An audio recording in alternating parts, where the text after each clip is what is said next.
Good morning, and thank you for joining us. My name is Mike Cassidy, and I am one of the filmmaker hosts here for the Garden State Film Festival. This year is the 24th annual year for the Garden State Film Festival that will be running from March 26th through the 29th in Asbury Park and Cranford, New Jersey, over 9 different venues. I have the absolute pleasure of speaking with the folks behind Marianne and the Rebels today, and I would like to get them on screen now so everybody can see. How's it going, folks? Oh, it's just me again. How's it going? Good. Hi, Mike. Hi. Hi, everybody. And just to give some introductions, we have Susan Jane McDonald, who is one of the actors in the film.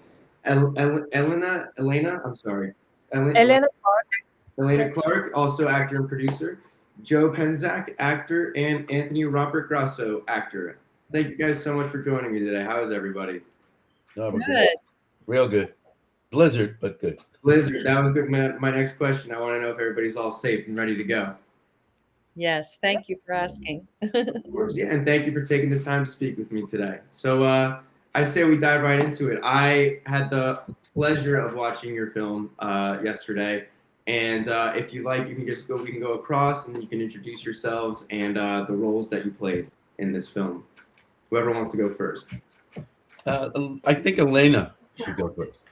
Oh, okay. Well, I really doesn't matter who goes first, but thank you so much. I will. So I am Elena Clark, and I produced this film. Also, I played the role of Marianne. Okay, Susan, would you like to go next? Sure. Hi, I'm Susan Jane McDonald, and I played the part of the maid in the film. Joe. Hi, I'm Joe Penzak. I played Karl Marx, typecast again. And Anthony. Hi, guys. I'm Anthony Robert Grasso. I played Friedrich Engels, sidekick to Mr. Karl Marx.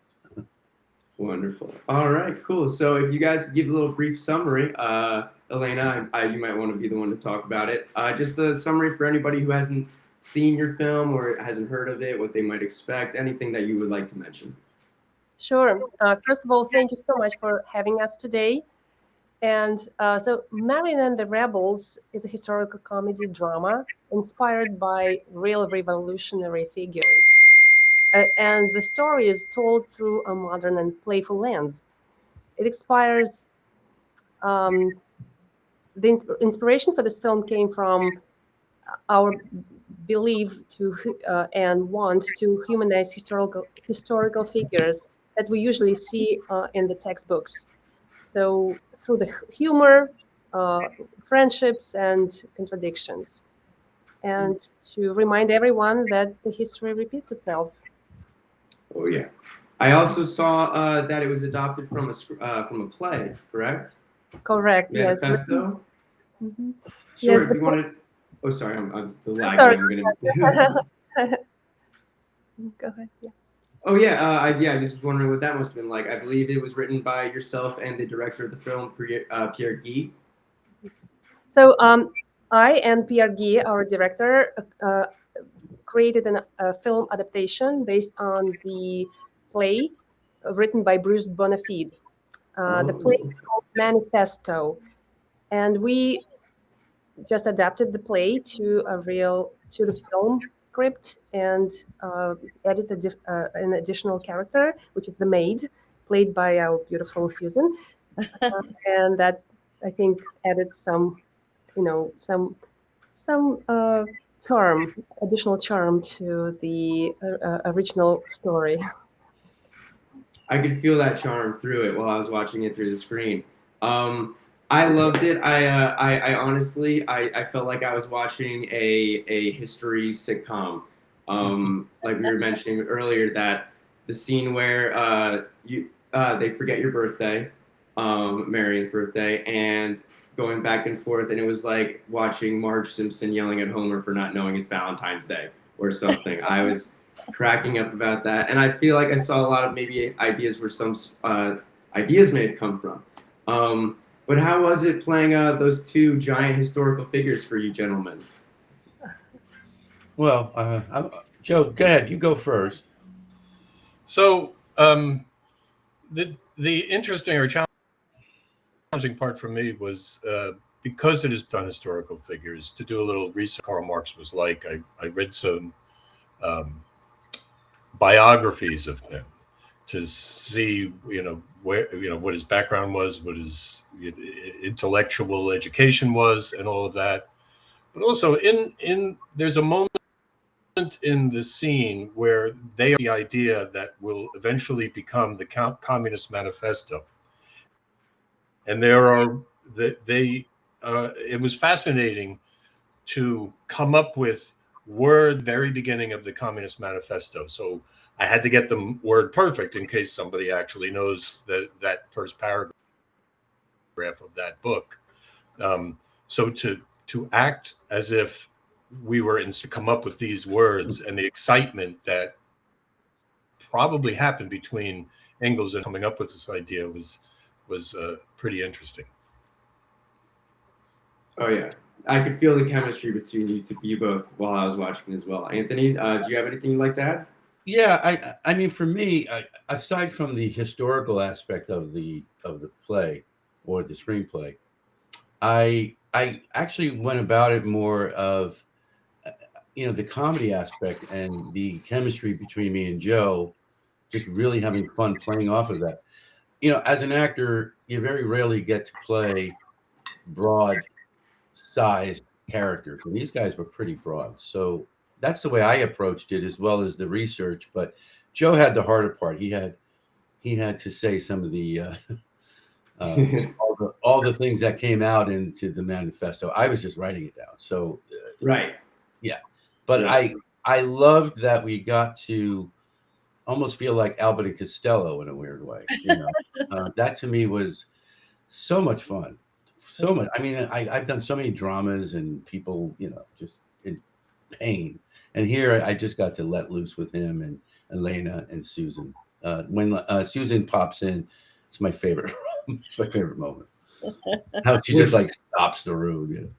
When she pulls in with the cart and everything. Yeah. So I had a question about that, because I was trying to maybe look like, I wonder what maybe this was inspired by, like what maybe like a different film or a scene.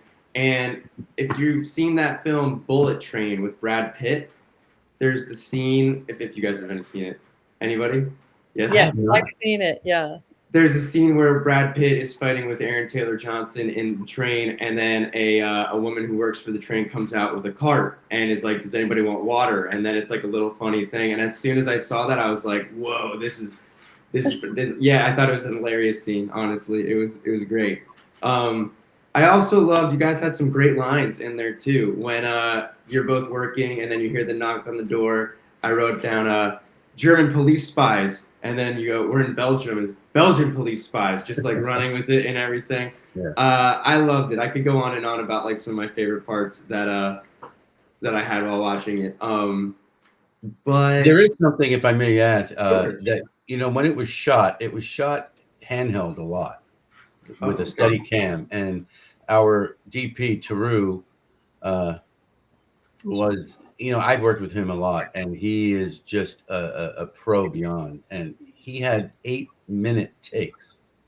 It was almost like shooting a play, and that's what was so much fun about it, right, Joe? I mean, we got to really go from A to Z in a very long chunk, and you don't usually get that, So that, I think, is also what gave it the kind of phonetic and the movement and the that sitcom feel. Mm-hmm. Oh yeah, you could feel that through the screen, absolutely. Yeah. If so, I don't want to ask, I don't want to give spoilers or anything away, especially towards the ending and everything. But what was your guys' favorite parts of working on this film and getting to become these characters? Like Marianne was an actual person, correct? So what was? No. Oh no, she wasn't. So Marianne is a fictional character. She's the only one. Yeah, she's the one in the play, besides the maid, of course, I think, who is the fictional. She represents the French revolutionary ideas. If you look at, if you Google Marianne, French Revolution, that there will be a woman, and a symbol coming up. It's painted typically and shown as a female stature, but she was really representing French ideals of freedom, of French Revolution values, and Okay. she didn't exist in the history. But that was what makes this story so witty, and why I Yes. love it too. Because thinking of women who are just walking freedom and liberty and equality and fraternity being shared between two men with revolutionary ideas such as Karl and Engels. To think about this is just make me laugh. Oh yeah, I would say it's a comedy for sure. Another project that I was thinking about while I was watching was that show Drunk History. If any of you guys have noticed that too or seen that one, Yeah. that was a great one. Yeah, and I feel like I should have known that Marianne wasn't an actual person because I minored in history and I feel like I just wasted my money now studying and all that. So Susan, what was it like for you to be? Well, Go ahead. what I found really fascinating and challenging was I have no lines in the film, Yes. but yet I feel my presence is integral to the film. Being a member of the proletariat and also a woman, and that's very important in this film, and the power, but to create a whole life and just to convey that without words, I thought was really brilliant on the part of Pierre and Elena when they put the script together. Yeah. Yeah, Agreed. you could have. Yes, yeah. I thought you did a phenomenal job. Thank you. Your face popping up was a bit jarring sometimes, and I think that was probably the purpose of it. Yes. And Joe, were you saying something before? I apologize. I didn't mean to cut you off. Yeah. So when I was doing the research, I came across something that I found interesting, and that was that Friedrich was quite the womanizer in real life, and to show these two massive intellectual characters as human beings that get jealous over a woman. And your question about any favorite lines or sequences, the so-called chase scene was pretty funny when we thought the police were coming in. But when I find out that Friedrich is interested in Marianne, I couldn't believe it because, well, he's Friedrich. How could you like? And then I say, I beg your pardon. Yeah. Yeah. The chase scene, I want to bring that up too. When I was watching that, it felt like you guys were like a bunch of 7-year-olds playing hide and seek for the first time. Yeah. Like I believe you jump on the couch and you cover yourself in pillows and not blankets. So I thought that I liked how it kind of like showed the contrast between these monumental like huge figures of historical significance, but they don't know how to play hide and seek. So like I thought that was hilarious being able to watch that too. Yeah.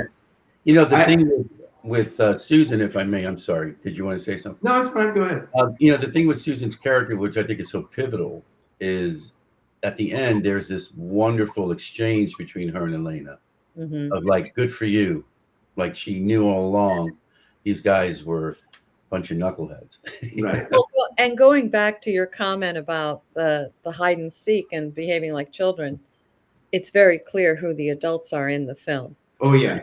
Yes. Yeah. And in real life, I feel like also the women they should be in charge. I agree. And that's a typical format. If you look at any sitcom, the men are always dopier or man-child to the woman. Usually that's always the case. Yeah. But Pierre, like rehearsed us a lot, thankfully, because we couldn't have not done that in those 8-minute takes, 10-minute. I mean, honestly, it was almost done in one take. That's many takes, but long stretches. And poor Theroux would have to put the camera down because he couldn't handle it. It's heavy. An intense shoot. We are unfortunately coming up to the end of our time. I apologize with the snow and everything. Our final question we'd like to ask everybody is if we will be able to see you at the festival this year. Will you all be able to attend? Yeah. Absolutely. I'm planning to be there. I'm going to be at the shore that weekend in New Jersey for a wedding. So I'm Oh, all right, cool, So fantastic. when are we screening? Do we know that? We are releasing the times of the screening kind of shortly. We're waiting for an embargo to be lifted regarding everything, so we're trying to keep it a little hush, I suppose. You may be hearing from myself or another one of our coworkers, Okay. but as soon as we do get that information, you will be the first to know. Thank Awesome. you. Of course. Great. And yeah, so appreciate you all taking the time to speak with me today. I hope you all stay safe wherever the blizzard may be hitting you. Thank And, you. Mike. of course, yeah. And so once again, this is Marianne and the Rebels. Anthony, Joe, Elena, Susan, thank you so much for taking the time to speak with me. I look forward. Oh wow, wait, hold on. We have your film time. The block it is being shown is CT41 from 8 to 9:40 p.m. and it is on Saturday, March 28th. So there's your answer. Sorry, I didn't know that was going to come up. But all right, thank you guys so much. Please stay safe with this weather, and looking forward to meeting you all in person in March. Awesome. Thank you, Mike. Thank you so You got much. it. Stay safe, everybody, and warm. Good to see everybody. Yeah, Stay that's good. safe. Yeah. Have a good one, guys. Yeah. I'm gonna have to warm up before I go shovel. Oh yeah. Take care. You Bye too. bye. Bye, guys.